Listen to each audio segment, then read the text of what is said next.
Hey guys, welcome back to RMA Garage.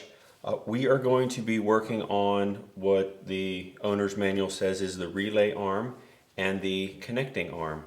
And basically there are roller bearings in each of these areas, and there's some roller bearings in here where they attach. This is an exploded view of the rear shock, and if you notice, the lubricant is designated as M. And when we go back to the beginning of the book, designated M is molybdenum. I can't say it. Molybdenum disulfide grease. Molybdenum disulfide grease, and that's what we're going to use to lubricate the parts. Okay, so basically, it's pretty simple actually. It just pops out. Looks pretty clean. Inside, you will see how I'm using the light from the ratchet here, but see the roller bearings in there. That's what we're going to be inspecting.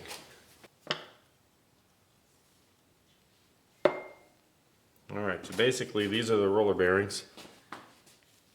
Very small. I think I counted them, there are 32 in each side.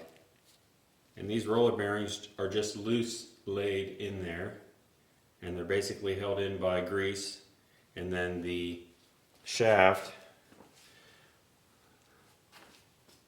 basically just sits up against the shaft and they spin. So these don't look too bad. There's no marks, there's no divots of any sort. I don't know if you can pick that up in the camera, but that's all they are, tiny little things.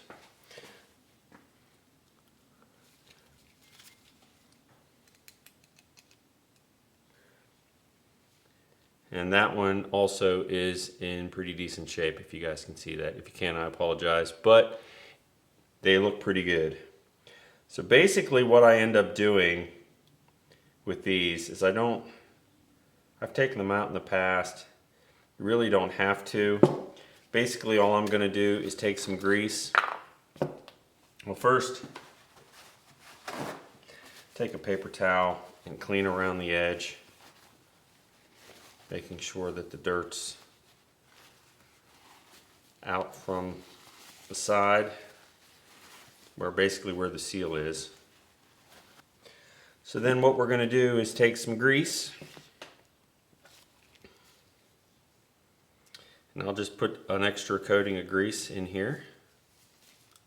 Doesn't take much because there's already grease in there. We really don't have to add a whole lot, basically just to recoat them. This grease is very sticky, it gets pretty much on everything. It clings very well. So what we're going to do is lubricate the shaft here.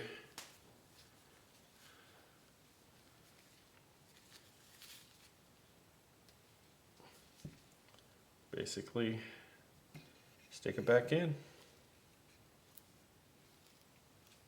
If they were worn out, you'd have to replace the bearings and probably this cylinder that the bolt runs through. But ours is still pretty new. But basically we're just checking to see for wear or damage. Alright, so basically the same thing with this. Taking the cups out. I mean, that looks pretty good. I don't see any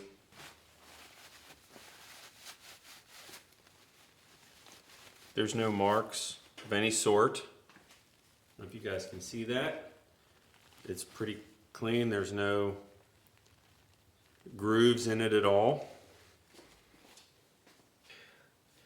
Add a little bit of grease. And put these things back in.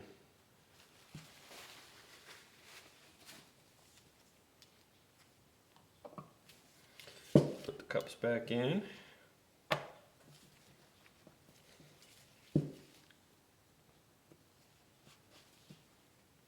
Okay, same thing. Yep, and that looks good too.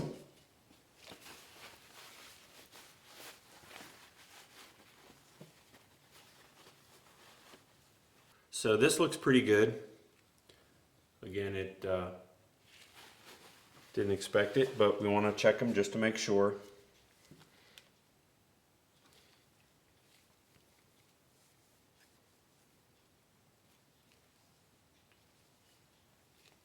That slides back into place.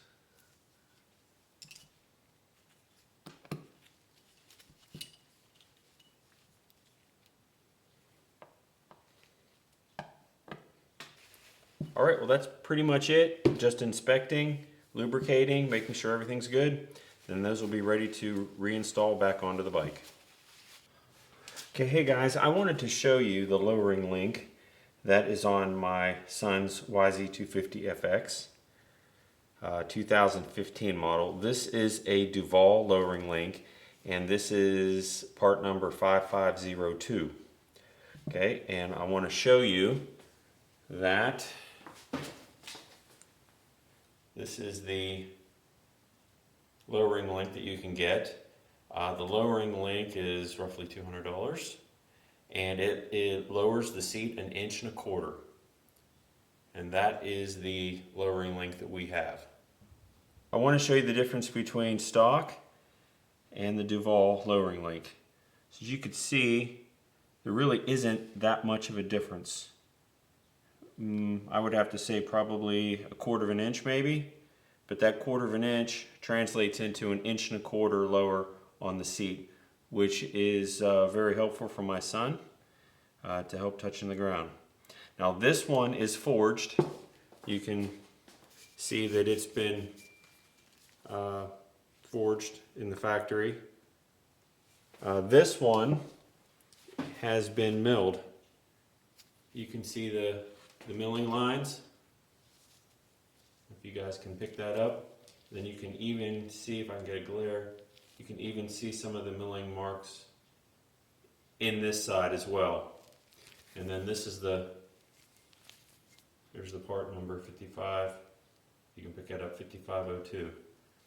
So that is the Devol lowering link. It works great. Stands the test of time. He's ridden that for about a year. Well guys, that's it for today. Been at it for a while. We did take care of lubing the connecting arm, and we did take care of lubing the relay arm. So once that is all complete, we may think about putting the bike back together. But if there's something you would like to see or have me covered before I do that, make sure you comment below in the comment section and see if I can accommodate you guys. I appreciate you guys watching. If you like this video, please click the like and subscribe button. And don't forget to click on the bell so you won't miss our next episode. Appreciate the support. Thanks for watching, and we'll see you soon.